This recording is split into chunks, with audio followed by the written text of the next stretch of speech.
प्रमद बर'आनो बुंदोंमोन जे बे कर्टनि गेजेरजोंनो रन्जन दैमारियाबो उदां अख्राङाव फैबाय। दिनै फैदों होनबा बयबो न'खर न'खर एनडिएफबिनि बिमाफोरनो जों गथ'फोरखौ समजायना हैगोन होनना बुंदोंमोन। बेखौ सोंदो आंथ' मा बुंनो। बै इउजि ब्रह्म सारनियाव सोंदो जे मेगन खाथेनानै मेगन मिसिबनानैबाबो रन्जन दैमारिया जोंखौ फोथायना सुयो होबाय। बिनियाव सोंदो मिनिस्टारनियाव आं मा बुंनो हानो। नोंथांमोननि चेनेलनि गेजेरजों बयबो रायजो राजाया नुगासिनो दङ जे जोंहा डिलिमिटेसननि जिथु समस्या बयबो बर' माहारिया दिनै मोनसे गिखांनाय मोनदों आरो बे गिखांनाया मा जोंनि भबिष्यतआ मा जाहैगोन बेखौ बयबो मिथिगौ। जायनि थाखाय दिनै रौता उदालगुरि माजबाद अरां टंला गासैबो बर' हारिया बा बर'नि लिडारफोरा दिनै मोनसे गिखांनाय मोनसे फैदों जे जोंनि उदालगुरि जिथु जोंहा एमपि सिट जानो गोनांमोन लकसभानि नाथाय दिनै क'क्राझारा जानानै एज इट इज थानानै दिनै उदालगुरिया जायाखैसै। रायजो राजानि मतामतफोरखौ नोंथांमोना नुजोब्बाय आरो रायजोआ मा लुबैदों सोरनि सायाव बरखा सोरखौ खामानि मावजानो लुबैदों दिनै रायजो राजाफोरखौ नोंथांमोना मतामत लानायखौ नुबाय आरो बे पजिटिभ जानांगौ होननानै रायजोनि लुबैनायखौ दिनै नोंथांमोना जाफुंहोनांगौ होनना दिनै रायजोआ बुंदों। नंगौ थांनाय 20 तारिख जिहेतु डिलिमिटेसननि जिथु लिस्टखौ फोसावबाय ड्राफ्टखौ होबाय क'क्राझार सेक्रेटारियेट अफिसनि गेट लांगोना खाथियाव जा बम गावबाय बा फुटका फथायबाय बेथ' आंनि नोजोराव इसेल'सो जादों खमसो जादों। न'खर न'खर फुटका गावनांगौमोन अफिस फुटका गावनांगौमोन। मानो थाखाय सिदा खोथा जे जोंहा 15टा MLA मोननायाव जोङो सिगाङाव जेरै 6टा दङमोन बिदिनो 6टा थाफिनबाय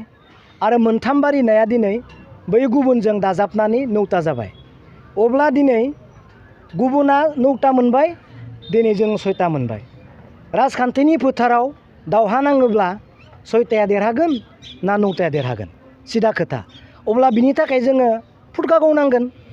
जोंनि राजखान्थि फोथाराव जोङो जेननोब्ला दिनै जों बिनि थाखाय फुटका गावनांगोन नङा होमबा। आं दिनै बेखौसो बुंगोन जायफोरा दिनै फुटका गावबाय जों जेननायनि थाखाय जों 6टा मोनबाय गुबुना 9टा मोनबाय बेथ' जोंनि जेननायाव फुटका गावनांगौबाथ' गासैबो गावनांगोन। अब्ला दिनै जोङो आरो नायदो जोंहा उदालगुरि जिथु लकसभा जानो गोनां दङमोन 6टा एसेम्ब्लि सिटखौ मोनबा एसेम्ब्लि सिटआव दिनै दरंजों साबमिट खालामबाय। देरहागोना सोर देरहानांगौमोन 6टायासो देरहानांगौमोन। जों जेनबाय जेननायनि थाखाय मानो जोंनि उदालगुरि बाक्सा तामुलपुर टंलाया मानो फर्म गावाखै नङा जेनदोंना जेनाखै जोङो 6टाया मोननांगौ दिनै मोनबा जों जेननानै जों थाहैनो गोनां जाबाय। बेखौथ' रायजोआ लुबैयाखै। दिनै रायजोआ मोजाङैनो मिथिगौ जे रायजोनि खामानिखौ बा रायजोनि गांनाय उखैनायखौ मावनो थाखाय रायजोआ भट होनानै मन्त्रि MLA MP बानायनानै हरो नङा होमबा। दा सासे हादारन बेक्तिया सासे हादारन रायजोआ दिनै नांगौ होननानै दिनै माबायाव इलेक्सन कमिसनाव बुंहैनो हाया। बेखौ मावनांगौ खामानिया सोरनि MPनि MLAनि नङा चिफनि BTC चिफनि दिनै बिनि मावनांगौ खामानिया सोर। जोंहा रायजो सभानि MP दङ नङा दिनै जोंहा स्टेटआव मन्त्रि दङ जोंहा BTCनि चिफ दङ बिसोर मावा सोर मावगोन नङा बिसोरसो मावनांगोन। दिनै रायजोआ जिखौ लुबैनानै हास्थायनानै दिनै भट होनानै हरबाय बिथांमोना रायजोआ बे MCLA EM मिनिस्टार बिथांमोननि सायावनो दिनै निर्भर। अब्ला दिनै जोङो रायजोनि मतामतजों खारोब्ला जों सोरखौ दाय हमनो नङा होमबा। बेनो आरो उदालगुरि जायालाफानो जुदि दरं जुदि जामारोब्ला बिनि दाया सोरनि जागोन। आङो दा बावैनो बुंखाबाय एसे आगोलावनो जे मावनांगौ खामानिया अफिसियेलि बियो EM सोरबा चिफ MLA आरो MP आरो मिनिस्टारफोरनि। दिनै रायजोआ नांगौ होननानै मिथिखानानैबो जुदि एसेम्ब्लियाव थाग्रा MLA MPफोरा जुदि बुङाब्ला दिल्लीयाव थानाय रायजो सभानि MPआ जुदि बुङाब्ला स्टेटआव थानाय सासे स्पिकारा बुङाब्ला स्टेटआव थानाय मिनिस्टार MLAफ्रा बुङाब्ला सासे हादारन रायजोआ थांना बहा बुंहैनो। दायनिगिरिया सोर BTC दिनै गभर्नमेन्टआव रुलिं गभर्नमेन्टआव सोर दङ बिथांमोना बुंनांगोन। BTC गभर्नमेन्टआवसो सोंगोन BTR गभर्नमेन्टआवसो सोंगोन बेखौ नांगौ ना नाङा रायजोआथ' नांगौ होनना बुंखाबाय। अब्ला दायनिगिरिया सोर रायजोआ ना पलिटिक्सआ गभर्नमेन्टआव थानाया रायज्लायनांगौ ना गभर्नमेन्टआव थाया रायज्लायनांगौ नोंसोर बुंदो दिनै दायनिगिरिया सोर जागोन गभर्नमेन्टआव थानायानो मावनांगोन दिनै बिनिखायनो आं बुङो दिनै एबसुनिफ्राय लानानै जेसेबां सात्र संगठनफोर दोङो बयबो दिनै संखिखांदों बिदिथ' खालामनांगौनि प्रयजन गैयामोन नोङो स्टेटआव रायज्लायनानै गभर्नमेन्ट जिहेतु दिनै रुलिं गभर्नमेन्ट दङ दिनै माजबादनि एमएलए मा खालामखो कालाइगावनि एमएलए मा रायलायखो उदालगुरि एमएलए मा खालामखो बै पानेरिनि एमएलए मा खालामखो जायखौ दिनै जोङो देरसिन मासियाव जिरायनानै दङ बिश्वजित दैमारि सार बिथाङा सोर बिथाङा स्पिकार बिथाङा बयजोंबो सनमान मोनजानाय सासे व्यक्ति बिथाङा मिथिया नामा उदालगुरिया दिनै लकसभा जानांगौ होननानै इउजि बुं बिथाङा दिनै मिनिस्टार बिथाङा मिथिया नामा उदालगुरिया दिनै लकसभा जानांगौ होननानै 15थायाव जों खैथा मोननांगौ बेखौ दिनै बिथाङा मिथिया नामा रायजोआ बेसेबां खस्थ' खालामनांगौ रायजोआथ' खस्थ' खालामगासिनो बयबो दिनै बुंगासिनो गभर्नमेन्टआ मावनांगौ खामानिखौ जों मा बुंबावनो दिनै नोंथांमोना नुदों सिदा खोथा जोङो जेनबाय